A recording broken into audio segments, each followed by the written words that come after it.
Imagine stepping into a mansion that seems to defy all logic. A place where staircases lead directly into ceilings, doors open into solid walls, and windows overlook ... absolutely nothing. This is the Winchester Mystery House in San Jose, California. At first glance, it's undeniably grand, almost elegant. But the deeper you venture inside, the more it seems to twist and warp reality itself, subtly. You can't shake the feeling that every hallway is alive, every shadow is watching you. This isn't just a building, it's the physical manifestation of obsession, of madness ... And maybe, just maybe, something else, something that refuses to rest. The Winchester Mystery House is inextricably linked to the story of Sarah Winchester, the widow of the rifle magnate William Wirt Winchester. After the devastating losses of her infant daughter and her husband, Sarah inherited an immense fortune. But according to legend, she also inherited a curse. A psychic supposedly delivered a chilling message. The spirits of all those killed by Winchester rifles were haunting her. And to appease them and save her own life, she must never, ever stop building. So, she began a construction project that would consume the rest of her life, day and night. For 38 years, the sounds of hammers and saws never ceased. Walls were erected only to be torn down. Staircases were installed that led nowhere. Rooms multiplied endlessly, creating a sprawling, chaotic labyrinth.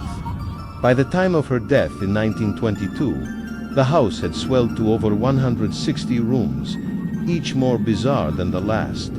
But what really lurks behind these walls? That's the mystery we're about to explore together. Walking through the Winchester House today is an unsettling experience. You can almost feel the weight of Sarah's obsession in the air. Every hallway, though seemingly random, feels strangely purposeful, yet utterly chaotic. Every crooked stairwell seems intentionally designed to confuse and disorient. And the legends, they feel startlingly real. Tour guides have stories, lots of them. They talk about how the house seems to move or shift in strange ways. They'll point out inexplicable cold spots, tell you about lights that flicker on their own, and describe hearing phantom footsteps when no one is there. What makes this place so authentic is that it wasn't built for tourists or for show. It was built out of a desperate need for survival, or perhaps for reasons only Sarah Winchester herself truly understood. The more you wander its endless corridors, the more you start to question everything. Is this just eccentric architecture, or are you walking through a map of Sarah's own fractured mind? Let's talk about some of the house's most famous oddities. Take the staircase to nowhere. You climb it 7 steps, expecting to reach the next floor, but it just stops, ending abruptly at the ceiling. Why would anyone build something like that? Was it a simple mistake in a frantic, non-stop construction project? Or was it a deliberate trick? A clever dead end designed to confuse and trap the very spirits she believed were pursuing her. And it doesn't stop there. You'll find doors that open directly into blank walls, a cabinet that opens through an entire suite of rooms, secret passageways hidden behind panels, and windows built into the floor. Visitors frequently report chilling experiences hearing faint whispers in empty rooms, feeling the unnerving sensation of being followed, or catching fleeting glimpses of shadows darting across the halls. The house is completely unpredictable, almost as if it's a living, breathing entity, responding to those who walk its floors and guarding the secrets only Sarah ever knew. But amidst all the spooky tales and architectural chaos, let us take a moment to think about the woman at the heart of it all, Sarah Winchester. Imagine the crushing weight of her reality.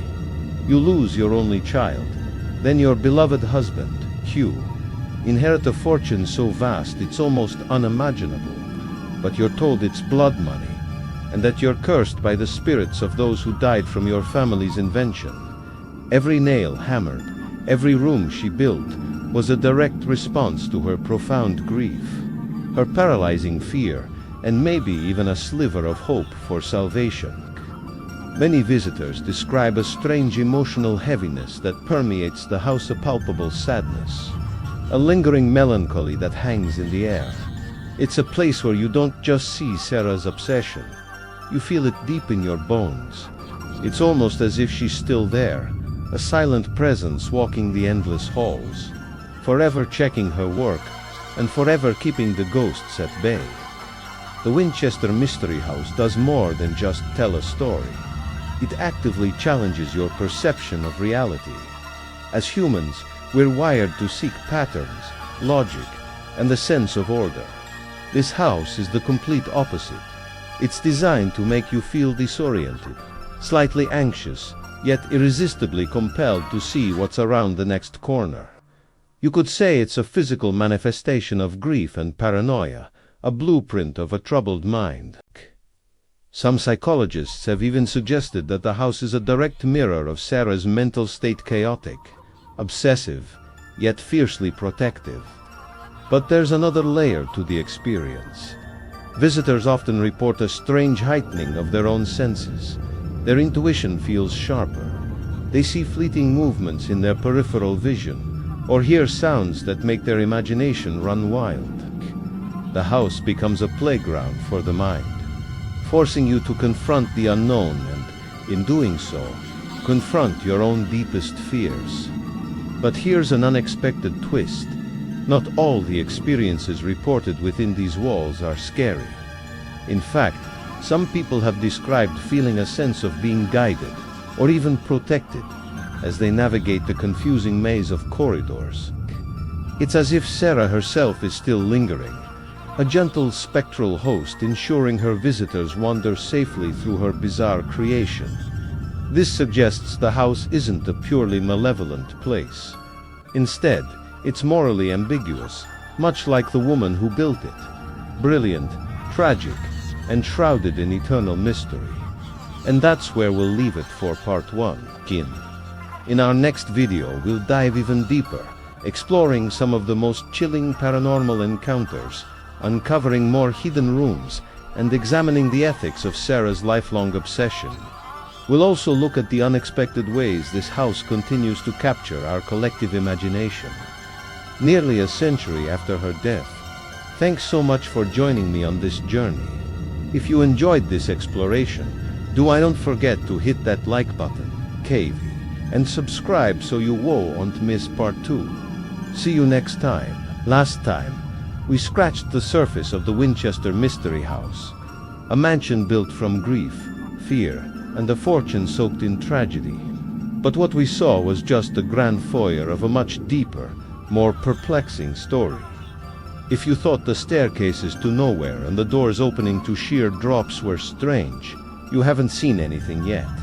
In part 2, we're going deeper. We're stepping into the rooms that make you question reality, unlocking the secret hallways that defy all logic, and exploring the stories that blur the thin line between genius and madness.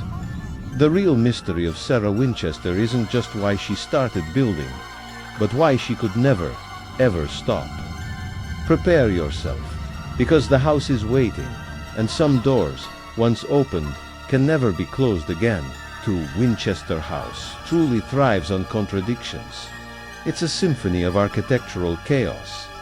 Imagine walking through a grand, opulent ballroom, designed for parties that were never held, only to open a door and find yourself in a closet no bigger than a coffin. You'll see magnificent, handcrafted staircases ascend gracefully, and then abruptly end at a solid ceiling. There are windows that look out onto other rooms, and doors that, when opened, reveal nothing but a blank wall. It feels less like a home and more like a maze, a puzzle box designed not for the living, but for the dead. The theory goes that these bizarre features were meant to confuse the vengeful spirits of those killed by the Winchester rifle, giving them a place to wander eternally without ever finding Sarah. It's as if the house itself was designed to make the spirits and, perhaps, Sarah herself comfortable in their eternal restlessness, and it seems to have worked. For over a century, guests have reported experiences that defy simple explanation. People describe the distinct feeling of being watched, even when completely alone in a room. Others have heard the faint, melancholic sound of a piano playing from the sealed-off seance room, or have seen doorknobs turn on their own. Objects are said to move without any logical cause. Some visitors have even claimed to see the fleeting apparition of a woman in Victorian dress, presumed to be Sarah herself, wandering the labyrinthine halls before vanishing into thin air. Whether you believe these are genuine paranormal encounters, or simply your mind playing tricks on you in the oppressive atmosphere, one thing is undeniable. The air here is thick with something you can't quite name. It's a feeling that seeps into your bones and stays with you long after you've left. The true moral ambiguity of the Winchester Mystery House isn't about good versus evil, but about intent versus outcome. Was Sarah Winchester a benevolent soul, trying to appease the spirits and provide them with a peaceful resting place? Or was she a woman trapped in a prison of her own making, driven by crippling paranoia and guilt? Every single bizarre architectural choice challenges our understanding of her motives. A door that opens to a two-story drop, is that a trap for a spirit, or a symbol of her own despair? A beautifully crafted stained glass window installed in a room with no light, is that an offering to the unseen, or a sign of a mind unraveling? There are no easy answers, and the house offers no clues. It simply stands as a monument to her endless, ambiguous project, leaving us to wonder if she was a saint, a captive, or something in between. This place doesn't just challenge your sense of direction, it challenges your sense of self. Visitors often find themselves confronting their own fears here. When you stand before a dark, narrow passageway, do you push forward into the unknown, or do you turn back to the familiar, well-lit path? The house forces you to make these small, seemingly insignificant decisions that start to feel morally significant. Even though nothing tangible is at stake, you feel the weight of your choices. It's as if the house is testing you, observing how you react to its disorienting nature. Do you trust your instincts? Do you follow the rules? Or do you dare to peek behind the curtain? In this maze, you're not just a tourist. You're a participant in Sarah's psychological experiment, and the subject is you, the genius end. The genius end, the true horror of this house, is how it connects so deeply with the human psyche. There's a story of a family visiting the house years ago. Their young child, full of innocent joy, kept running up one of the staircases that leads to nowhere. He would laugh as he ran up, then run back down. But on his final trip, he stopped abruptly at the top, just staring at the blank wall, his laughter gone. His face filled with a sudden, silent terror, as if he saw something the adults couldn't. That's the power of this place. In a single moment, it can evoke the entire spectrum of human emotion, from pure joy to primal fear, from wide-eyed curiosity to profound awe. And in doing so, Sarah's own obsession becomes strangely contagious. As you wander through the endless corridors, you can almost feel the decades of grief, loneliness, and fear radiating from the very walls. Her presence is palpable. It's in that heavy, silent presence that visitors often find themselves reflecting on their own lives, on mortality, on loss, and on the nature of obsession itself. You start to understand, on a visceral level, how a person could dedicate their entire existence to a project like this. You leave a part of your own emotional energy here, and in return, you take a piece of Sarah's story with you. But the house doesn't just play tricks on your mind. It seems to play tricks on time itself. One of the most common and unsettling reports from guests is losing track of hours. People will swear they've only been in a certain wing for 10 minutes, only to find that over an hour has passed. Others report a disorienting feeling of having wandered in circles, passing the same distinctive doorway or window multiple times, even when they were sure they were moving forward. Yet, in the midst of this architectural chaos, some people describe finding pockets of inexplicable calm, quiet rooms where the oppressive weight of the house lifts and a sense of peace settles over them. It's as if Sarah, or the spirits, are selectively revealing secrets, guiding certain visitors while leading others astray. But here's the biggest twist of all, the one that reframes the entire legend. Some historians and architectural experts argue that the supernatural narrative might be a grand misinterpretation. They propose that Sarah wasn't building for spirits at all. Instead, she was a brilliant self-taught architect, a forward-thinking philanthropist, and a woman trying to channel her immense grief into something tangible and creative. In an era when women were expected to quietly fade into the background after a tragedy, Sarah took control.